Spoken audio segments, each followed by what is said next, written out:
Good morning students. कल हम बात कर रहे थे डिफरेंट एसेंशियल एलिमेंट्स की, जिसमें हमने आयोडीन के बारे में बात शुरू की थी। आयोडीन क्या है? This is an important constituent of thyroxine hormone, जो आपका थायराइड ग्लैंड में होता है। एंड इसका फंक्शन क्या है? This is important for growth and regulation of metabolism. और ये किस तरह से फंक्शन करता है? ये आपकी दो कंडीशंस हो सकती हैं। एक कंडीशन होती है आपकी जिसमें ये ग्लैंड ज़्यादा आपका एक्टिव हो जाता है, और उसको हम बोलते हैं दैट इज हाइपर थायरॉइडिज्म।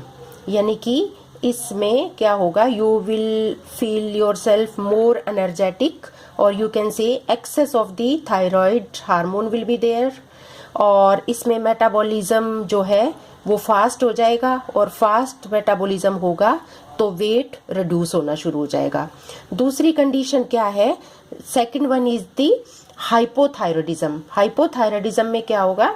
इसमें deficiency of thyroid hormone, and this is most prevalent in older women. बड़ी एज की लेडीज में थोड़े से इसके चांसेस ज़्यादा होते हैं, और इसमें मेटाबॉलिज्म आपका स्लो हो जाएगा और इस तरह से वेट गेन होगा।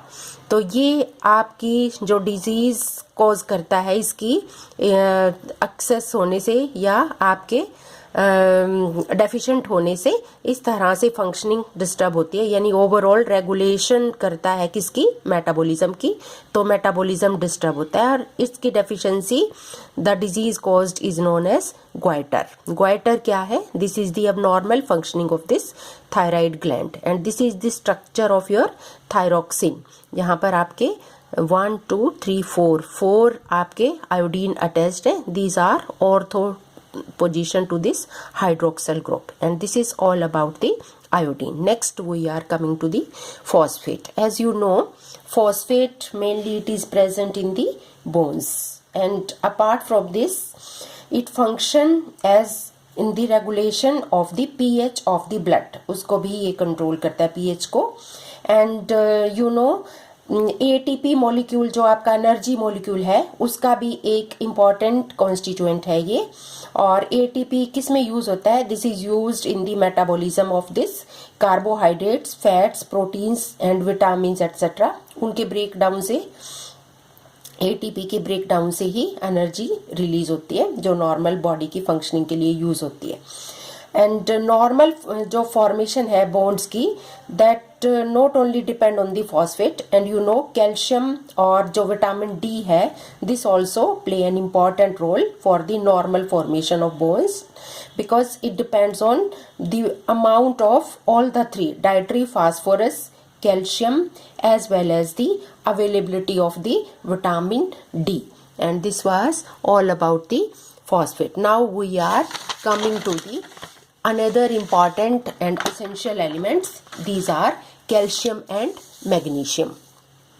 And how the calcium and magnesium, they are important for the human system, you can explain, you can understand it from here.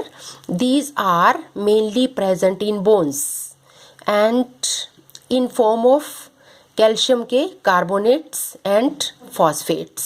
Approximately जो 99% calcium and 70% of the magnesium in mammals, it is present in the skeleton. यानी कि skeleton mainly it is made of this phosphate and carbonate of calcium. And apart from this structural, or you can say skeletal role, calcium ion, it also serves for other biochemical processes like क्या messenger for the hormone reactions and in stabilization of the protein structure। तो जो skeleton में जो minerals used होते हैं आपके, वो क्या है? मेनली आपके कैल्काइट, आर्गोनाइट एंड हाइड्रोक्सी अपाटाइट। कैल्काइट क्या है? This is your calcium carbonate, again calcium carbonate. And hydroxyapatite is the common name, और इसका केमिकल नेम क्या है? This is penta calcium hydroxide triphosphate. तो जो बर्ड्स में एग होता है उसका हार्ड पोर्शन जो बना होता है दैट इज मेड ऑफ काल्काइट, यानी उसका स्केलेटन काल्काइट इस मिनरल का बना होता है। उसी तरह से जो आपके एक्वेटिक एनिमल्स होते हैं मोलस्क्स वगैरह, उनके ऊपर भी एक हार्ड शेल की कवरिंग होती है, वो आपकी again this is made up of aragonite. लेकिन हमारे अंदर जो बोन की फॉर्मेशन होती है that is in form of the hydroxyapatite, जिसका फार्मूला यहाँ पे आपका दिया गया है। And apart from this calcium play role in the muscle contraction, blood clotting and deficiency of calcium content in the blood, या डाइटरी डेफिशिएंसी, डाइट में deficiency हो जाए तो it may cause a disease जिसको हम कहते हैं tetany. Excess of calcium in the blood may lead to the calcification in the internal organs, यानी कि अगर डाइट में डेफिशिएंसी हो जाएगी कैल्शियम की तो जो डिजीज होगी दैट इज टेटनी। और अगर एक्सेस में कैल्शियम हो जाएगा तो ये कैल्शियम एक्स्ट्रा वाला डिपॉजिट होना शुरू हो जाएगा ब्रेन में, किडनी में और लीवर में। इस तरह से उनकी फंक्शनिंग डिस्टर्ब हो जाएगी। और टेटनाई में क्या होता है, टेटनाई के सिम्टम्स क्या हैं? Tetany it symptoms they are characterized by the muscle cramps, muscle spasm हो जाते हैं, क्रैम्प्स हो जाते हैं। और ऐसा क्यों होता है? This happens when the muscles they contract uncontrollably या इनवॉलंटरीली कंट्रैक्ट करना शुरू कर देते हैं। और टेटनाई किसी भी टाइप के मसल्स में आपकी बॉडी में हो सकती है, फेस के मसल्स में हो सकती है, फिंगर्स में हो सकती है, इवन काल्स में हो सकती है। जैसे कई बार कहते नहीं है कि पैक स्पाज्म हो जाता है। क्यों हो जाता है? कभी कभी हम बहुत हैवी वेट अगर उठा लेते हैं, हैवी लोड को शिफ्ट कर लेते हैं बैक के ऊपर, तो बैक स्पाज्म होता है जिसकी वजह से काफी पेन होता है। And also it is caused by the over exercise, यानी ओवर एक्सरसाइज हम कर लें उसकी वजह से भी मसल स्पाज्म आपका हो सकता है। यानी कि मसल्स आपके क्या हो जाएंगे, मसल्स आपके टाइट हो जाएंगे और काफी पेनफुल कंडीशन होती है। तो this is all about the calcium. Now we are coming to the magnesium. अब मैग्नीशियम कहाँ पे प्रेजेंट है? This is present in RBCs, red blood cells में है ये। And apart from this it is also used for the hydrolysis of this bond. कौन से वाला? एटीपी को एडीपी में कन्वर्ट करती है, यानी hydrolysis of this ATP. ATP you know this is the energy molecule and it is used as the source of energy because it derived the energy from most of the chemical reactions of the cell। and magnesium जो है इस तरह से it is necessary for the conversion of ATP to ADP। और ये reaction जो है otherwise तो काफी स्लो होती, लेकिन इसकी प्रेजेंस में रिएक्शन जो है फास्ट हो जाती है and it proceed smoothly. And magnesium जो है is also important constituent of the chlorophyll. Chlorophyll क्या है? ये आपका प्लांट में एक पिगमेंट है जो ग्रीन कलर का, which is used in the photosynthesis, जिसमें कि कार्बन डाइऑक्साइड और वाटर को यूज करके और जो प्लांट्स अपना फूड बनाते हैं इन फॉर्म ऑफ स्टार्च। तो it initiates the process of photosynthesis in the green plants.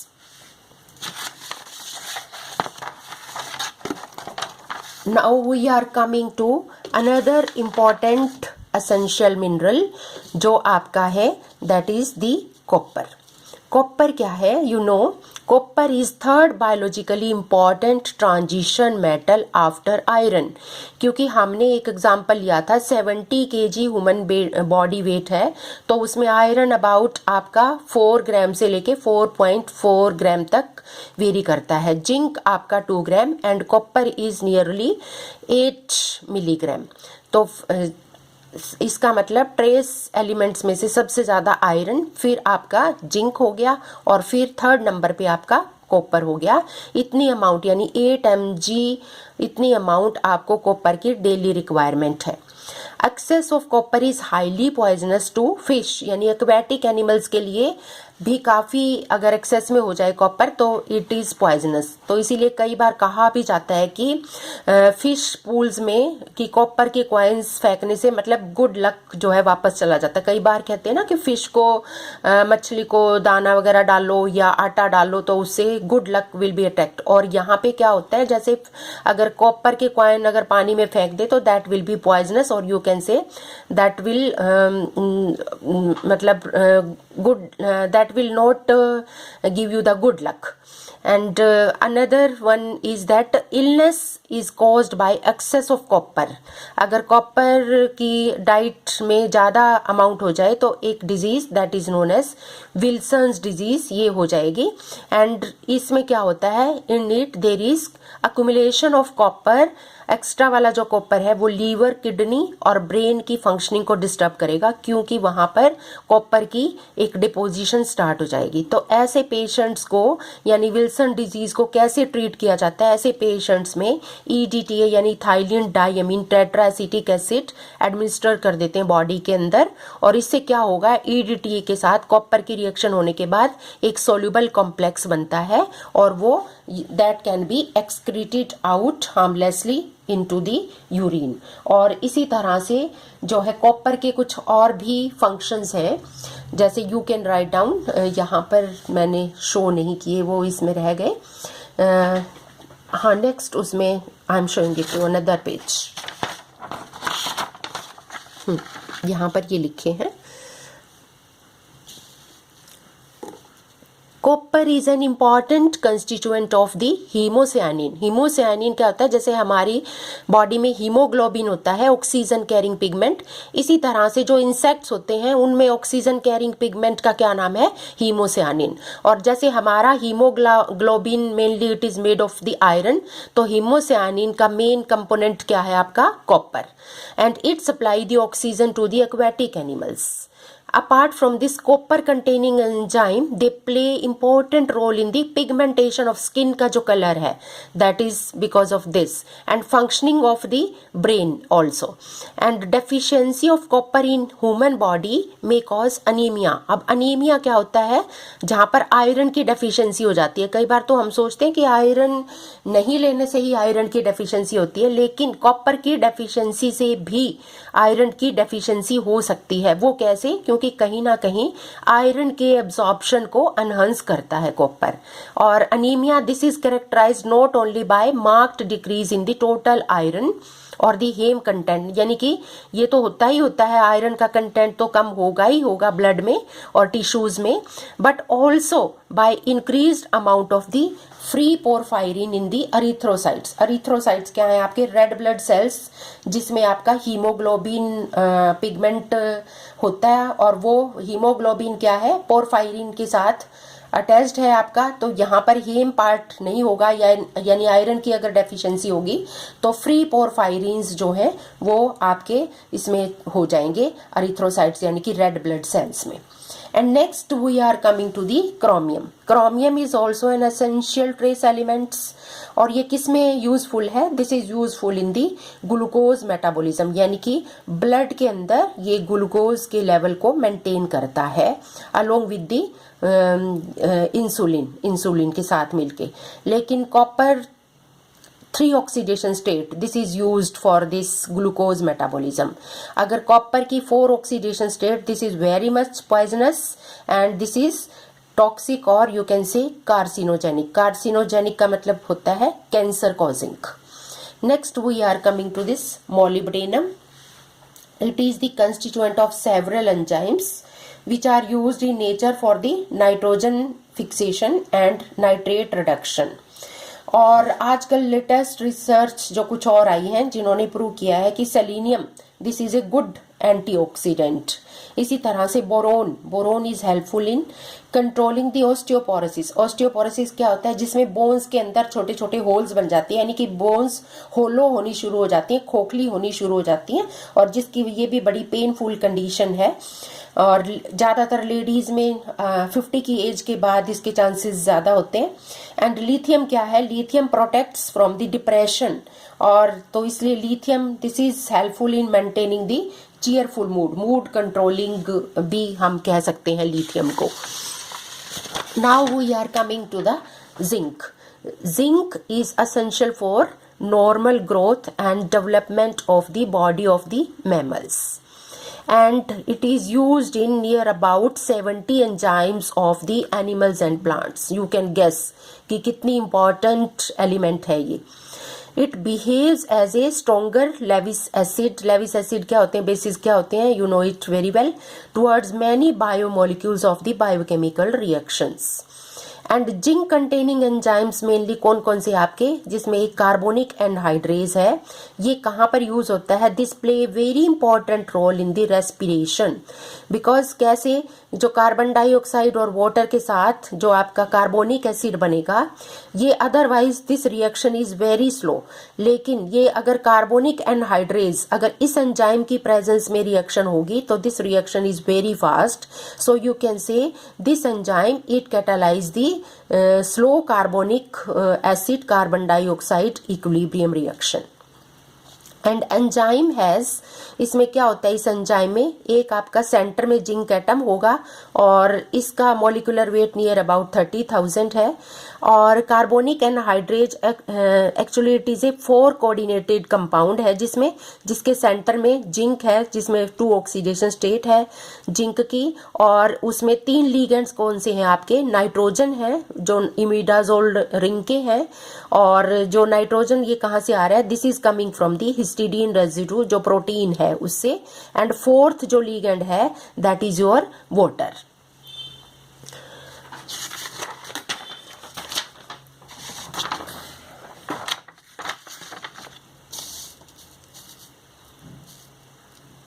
तो ये वाटर मॉलिक्यूल या हाइड्रोक्साइड आयन है जो 4th लिगेंड की तरह से बिहेव कर रहा है. The carbon dioxide hydration equilibrium and this equilibration is pH dependent. यानी कि अगर एसिडिक पीएच या बेसिक पीएच को अगर हम डिस्टर्ब करेंगे तो रिएक्शन की रेट भी स्लो डाउन हो जाएगी.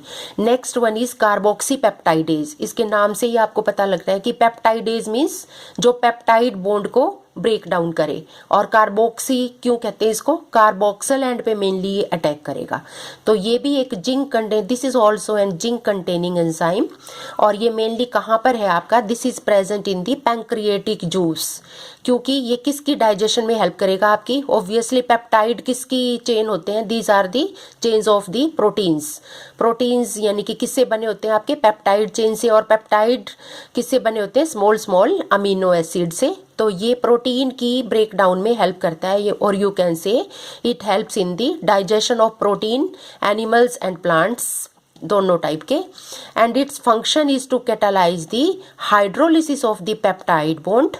और इसको कार्बोक्सी क्यों कहते हैं, its activities directed specially towards the carboxyl end की तरफ. जो पेप्टाइड बॉन्ड है ये आपके ये वाले पेप्टाइड बॉन्ड ये ब्रेक डाउन हो जाएंगे. And it attacks towards the carboxyl and, यानी कि कार्बोक्सी पेप्टाइड जो पेप्टाइडेज ये जो एंजाइम है ये आपका कार्बोक्सिल एंड की साइड से पेप्टाइड बॉन्ड के ऊपर ब्रेक डाउन, उनको स्मॉलर चेन्स में ब्रेक डाउन कर देगा. इस तरह से it helps in the digestion of this proteins.